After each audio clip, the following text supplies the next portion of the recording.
So welcome back, friends, to a very chilly and icy day before Thanksgiving. What is it, November 21st? 21st to 22nd. I wear an analog watch, and so I don't get the AM PM worked out, and I'm always not really certain of the day.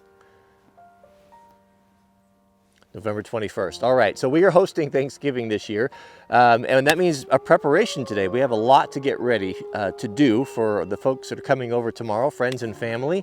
Mrs. W is busy cooking in the kitchen. I've got turkeys to brine, I've got pies to make, I've got lots of firewood to stack and kindling and all that sort of thing, and to help her get the table set. So, also, on top of all that, allegedly there is a massive ice storm coming, they're saying we may get up to a ½ inch of ice, and man, Pacific Northwest ice storms are no joke. So it's just starting to fall. I can feel it's like 28 degrees. The water is starting to come down. Things are starting to get a little bit wet, so it's coming. So we got to put all the vehicles in, get all the equipment in out of the ice, and everything safe. So come along with me today and help me to get everything ready for Thanksgiving tomorrow. Actually, before we put the tractor away, let's take the grapples off. I'll put the forks on. I've got to move a couple things under cover. We've got to winterize the fire skid for the season.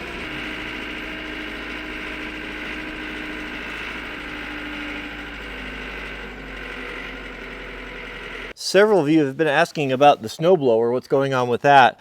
We just got everything back. So this is the heart of the whole snowblower unit, and this is where the problem was having. There was something wrong with the hydraulic pump. The PTO drives a massive hydraulic pump that's got to run, I mean, it's close to 30 gallons a minute. We even had to put oversized hard lines from the back all the way to the front to be able to handle the big snowblower unit, which is from a skid steer. So I had it hooked up when they brought it in here, and they completely rebuilt, went through everything. It's been supposed to be tip top now, but I ran it up to RPMs up to 540 with the snowblower on it, and it was howling. I mean, it was blowing like a tornado. So completely different story than last time we had it. I think we were needing around just under 30 gallons per minute. We were getting like 11. So we should have double the capacity now. So as soon as it snows, we'll take it out and we'll find out. But I think it's going to work really good. Something I don't think I've shared with you is we got all the lumber stacked up in here. Now this, remember, was all of the lumber and the timbers that we cut from my friend Eric's place at the White House, as we called it. So everything is stickered up here, ready for a spring project, and it's nice. It's so satisfying to have a nice supply of lumber. When you've cut it yourself with the mill, it's just even more fun. But it's just delightful to see it there, all cribbed up and drying and ready for a project. Guys often ask me what is my favorite attachment for the tractor. If you have a tractor that just has to do all sorts of things and you're not necessarily farming, man, that'd be a tough. I love the frostbite. The frostbite grappler is, of course, you just can't. You just couldn't have anything more handy for picking up logs and wood and stuff. But I'd have to say it's a cross between three things: the bucket, the forks, and the frostbite grappler. The forks would be number 2, and the bucket probably number 3. That's it in the way that I use them around here.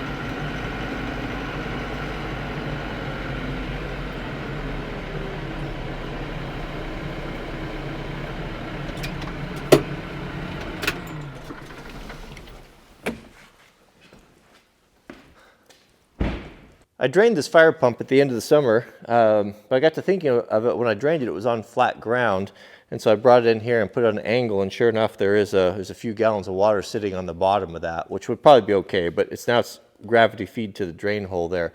I'm also going to, I had that problem with that last fire pump. I didn't get all the water out of it, and it cracked the housing. So what I'm going to do is just double check everything, and I'll blow out all the lines. I've pulled all of the lines off and the hose reel and everything, blow it out with a compressor. And then my friend Ken sent me this, which is some antifreeze. I got to double check on the manual, make sure that that this isn't going to harm the seals or anything. But my idea is if I can just kind of pull it down in here and blow it through there, so any low spots or any water will get diluted with the antifreeze is what the plan is. So typically I run these, I run engines without gas in them for the winter time. I drain them all out, but I do make an exception sometimes because I run non-ethanol fuel now. So if you don't know, the cheap grade fuel that you use has ethanol in it, and it kind of gums up carburetors. Some engines I've heard, I don't know this for a fact, but I heard that Steel is voiding warranties on saws if you run ethanol fuel.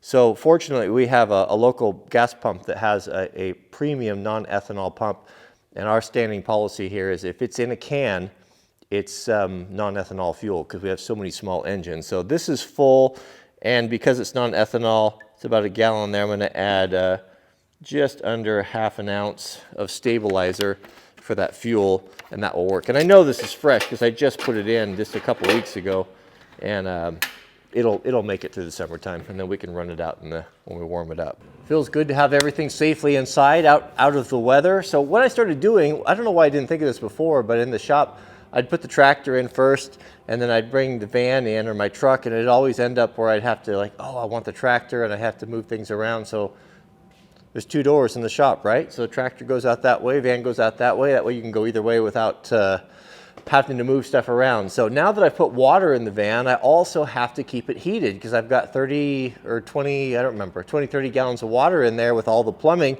I can't let that freeze. So I got a couple ways that I work around that. I'll show you here. Sounds like a jet engine, doesn't it? That is my S-Bar Rixson hydronic heater. It is a little gas turbine. You can see the exhaust pipe right there. Little gas turbine that runs off of the fuel tank of the van. Now it's got a special fitting I put in it that only allows it to draw 3/4 of a tank. So once it gets to 1/4 tank, it will go dry and shut off. That way it won't leave you stranded. But the interesting thing about it is that I've been testing this, and so I put the thermostat inside for 70 degrees, and it's been down 20, 19, 18 degrees, and I let it run for 48 hours. It just kept the van nice and dry, or nice and warm inside. It was really cool. When I looked out this morning, Mrs. W's 4Runner was all coated in ice, and the van was all completely dry because it was kept warm. If I don't want to run the furnace, I can simply just plug in the 110 plug. I've got a waterproof plug under there, an RV style. I can plug it into the wall, and there is a hot water heating element inside of the Rixson hydronic in there, and that will keep it from freezing. So I don't even have to run the S-Bar as long as I'm plugged in. The other option is we could just drain it, but I like to have the water on it. You know, when the Sweet Loaf makes a big mess, we always clean her up. So I'll just leave it like this for now. Here's the thermostat inside. I'll typically I bumped it up a little bit just so you can hear it run, but I'll typically run it at 50 degrees. It'll just keep the van 50 degrees inside. One potential problem I ran into when plugging a vehicle in is I'm not used to that, and I've been driving off forgetting that the cord's plugged in, and luckily I caught it before it pulled tight and did any damage. So what I've done is I got one of these little remove before flight deals someone gave me, and I actually clipped that on my key ring. So I've got my keys on this little beaner deal. I just clip that on there. I keep it in the door panel, and then when I have my keys, I know, like, that reminds me to unplug the furnace. And while I'm thinking about it, you guys ask about that driver's side step, the power step. Yeah, I did go ahead and I put power steps on both sides, and folks were asking about the conflict with the surfboard bar. Well, I cut these down, so you can cut them down. And so what I did is I moved the brackets together a little bit closer, and I cut that down to 50 inches.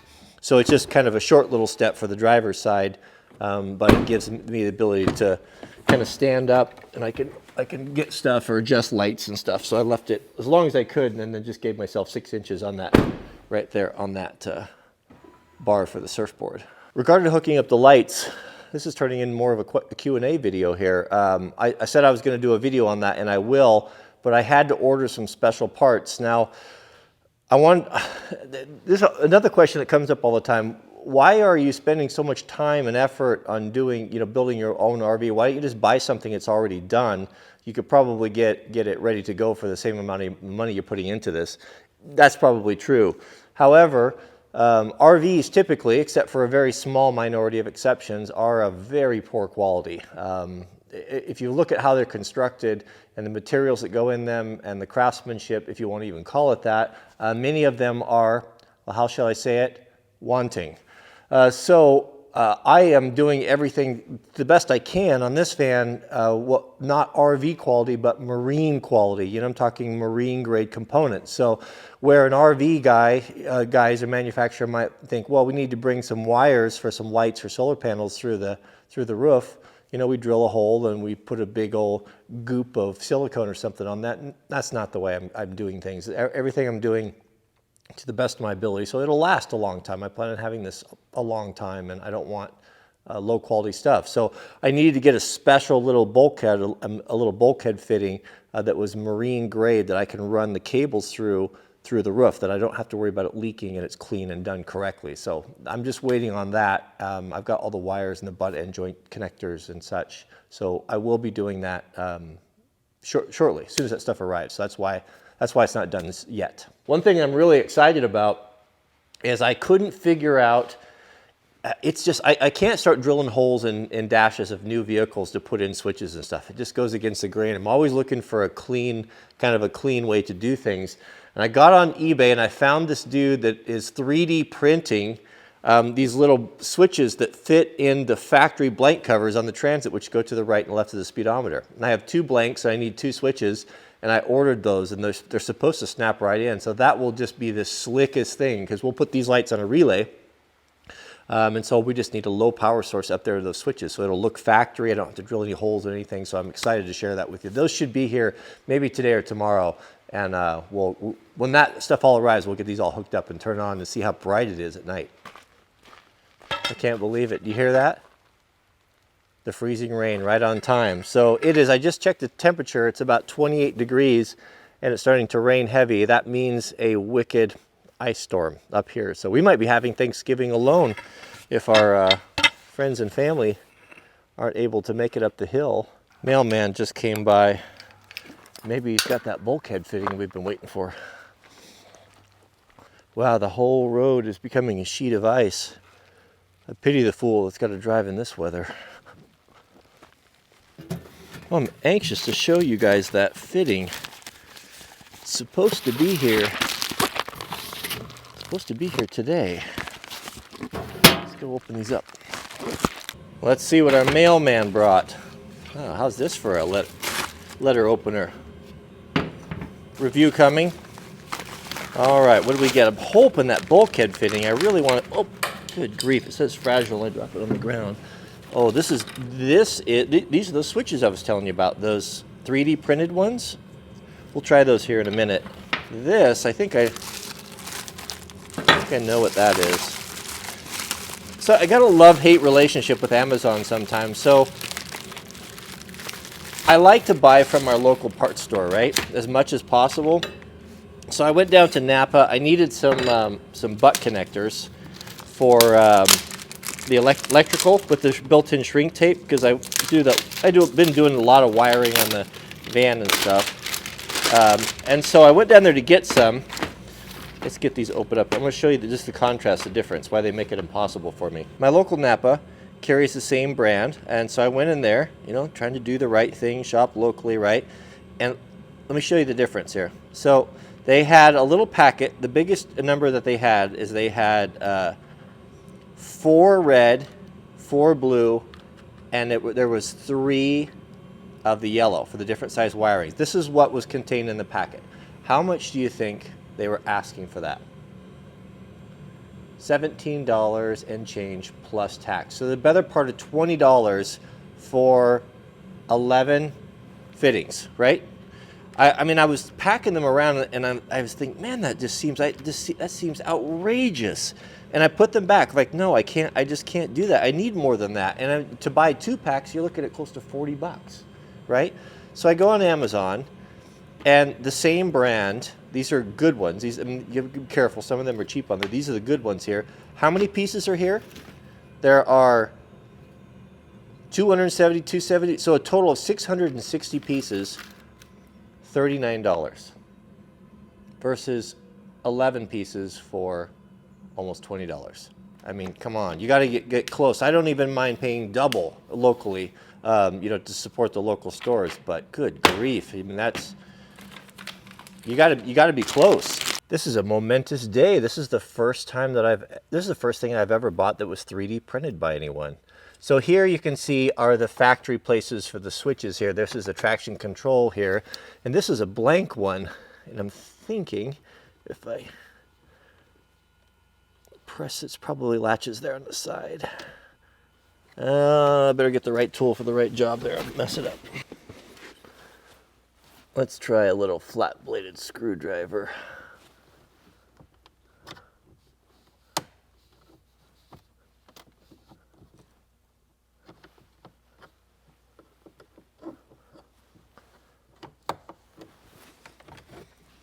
Oh, that's weird. There's a wire in there.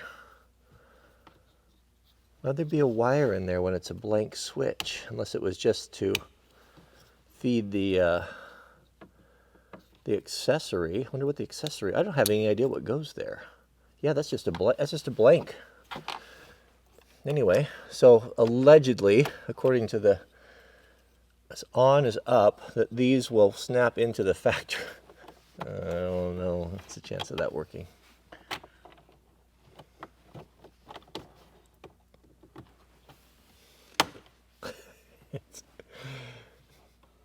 It's pretty darn good. That's actually really nice. I mean, it's not perfect. It doesn't have the quality of plastic that the factory one does, but you'd be hard pressed. Maybe 1 out of 100 guys, maybe 1 out of 1,000 would even know that. How cool is that?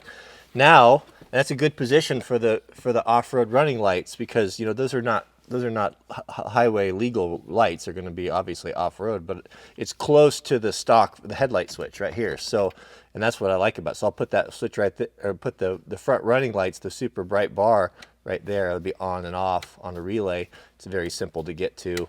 And man, that is super clean. I'm going to give a 5-star rating on that eBay seller. That's pretty good. This is the right side of the steering wheel. I removed that blank. Let's see if that one fits in there. So this one we can use for the fog lights, and that way we can access it. It even snaps in and locks. That's really good. That will be the fog lights on the side and on the maybe the back too. I might put those on a separate switch because they're too bright. Oh, that looks clean. That is so nice. That solves my problem. I just didn't know what to do. I didn't want to, I mean, some guys are drilling holes and stuff. I didn't want to do that. And then I didn't want it being down here where it was inaccessible. You know, now it's, can you tell it gives me the fizz? How nice is that? I could even relocate these probably and put them both on one side. Maybe I could put the TCS over here. Ooh, how custom would that be? No, I'm going to leave it over here because that way I can access it from the cab if I'm inside, if I want to turn the lights off or on.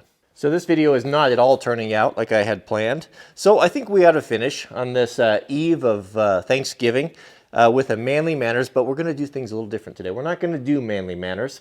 I was pondering this morning, as you guys probably know, I've put a lot of time and effort in, and I've really found this an importance. It's important to me to be organized and to be neat. And the interesting thing, I came across something that I want to share with you because I think that it's something that we could all benefit from. I've always believed, and from my understanding of reading the 66 books of Scripture, and always trying to ask this one question: what is this story, or what is this particular circumstance? What is this telling me about the character of God? Not getting off on rabbit trails and going down in the genealogies and stuff, but just answering that simple question. And I came across this, and I want to share it with you because it's I think it really drives to the heart of what I've been trying to get at. So this is written by King Solomon. Solomon, if you don't know, was the son of David, or one of the sons of David, who was the third king of Israel and reputed to be the wisest man that ever lived. He wrote songs, he wrote proverbs, he wrote advice to young men, and he experienced everything. And the thing that's so interesting about Solomon's writings is that even though this took place thousands and thousands of years ago, these situations that he is addressing, not only to his own son, but to the people, are no different than the problems that we have today. A lot of talk about relationships, a lot of talk about money, a lot of talk about the traps of youth and young men, how they can get into trouble. And it's fascinating to read. But let me share this with you. So King Solomon writes, I passed by the field of a sluggard and by the vineyard of a man lacking in sense. And behold, it was completely overgrown with thistles, and the surface was covered with nettles, and the stone walls were broken down. When I saw this, I'm paraphrasing, when I reflected upon it, I looked and I received instruction. He goes on to finish here. A little sleep, a little slumber, a little folding of the hands to rest, then your poverty will come on you as a robber, and your want like an armed man. So what is he talking about? A little hard to understand sometimes in the more traditional translations of Scripture. This is from the New American Standard, one of my favorites. But I grew up on the old King James, and I do enjoy it. I enjoy the poetry of it. But this is a good compromise. So what's he saying? So Solomon is saying that he's walking by, and he's walking down the lane, and he looks over to the right, and he sees a guy's, let's say he sees his homestead. I'm going to paraphrase here again. And there's some broken cars down, and there's some trash burning, and there's fences that aren't repaired, and there's a house that needs painting. And we've all seen it before. It's a junky yard, and things are falling apart and things are deteriorating. And so he's looking at this. He's looking at this guy who is not taking care of his things. He's not taking care of his home. He says, I looked at this and I received instructions. You don't have to be a fortune teller. You don't have to have a crystal ball to see that some of the things that some guys do, where that's going to end up. You can, for example, if you're working with a guy and you know that he is being unfaithful to his wife, you can pretty much conclude that it most likely is going to end in a broken home or a divorce. You see a guy that's not looking after his car, and he's not changing his oil, and he's not going through the service maintenance or the service intervals. You can bet that he's going to get a problem. It's not going to last as long as the guy that's taking care of it. So what Solomon is telling us here is that even if we are being young men, have your eyes open, or old men, and look around and see things and divine from the other people's experience and the way they conduct themselves and the way that they do things, and look at that for yourself. Is that something that is going to give me or bring me what I want? If I look upon a man and his vehicles are in good running condition and he takes care of his things, and most likely he's not going to have a problem. Most likely because of his diligence, he's not going to go without a car because he's blown the engine because he hasn't changed the oil. Or the guy that's looked after his roof, a stitch in time saves nine. He had a leak and he got up there and he fixed it rather than just letting it get worse and worse and turn into dry rot and then needing to replace, who knows what. And so what it's telling us here is that look to the other men and around you and the other people around you, and if they do indeed exhibit character traits that are what you like and where you would like to go, then study that and emulate that. And what they do, you do that, and chances are that the positive outcomes that they have are going to be the positive outcomes that you enjoy yourself. On the flip side of that, look at the guy who does things wrong, the guy who does not take care of business, does not taking care of his family, does not take care of his home and possessions. Look at that and receive instruction as well.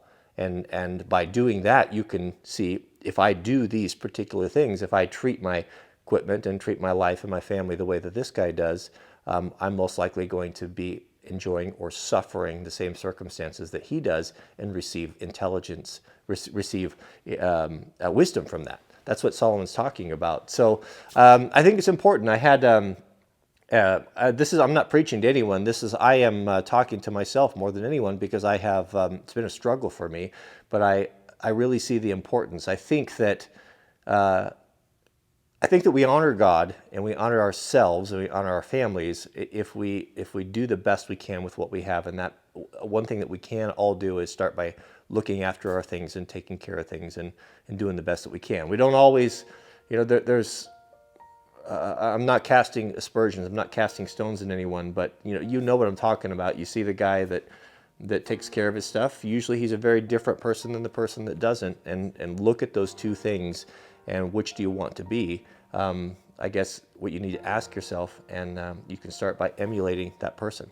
Take advice from it. So, yeah, I don't think I said at all what I wanted to say, but it's made a deep impression upon me, and it's given me a lot of freedom and peace of mind by taking that extra effort and trying to simplify and look after things and make sure that you don't want to be ashamed. I guess a guy doesn't want to be ashamed when you have friends or guests come over and have to make excuses and apologize for all of the unfinished things or all of the junk in the yard or all of these things that just didn't happen. And I'm the chief of sinners when it comes to that, but we can all do better than we have been.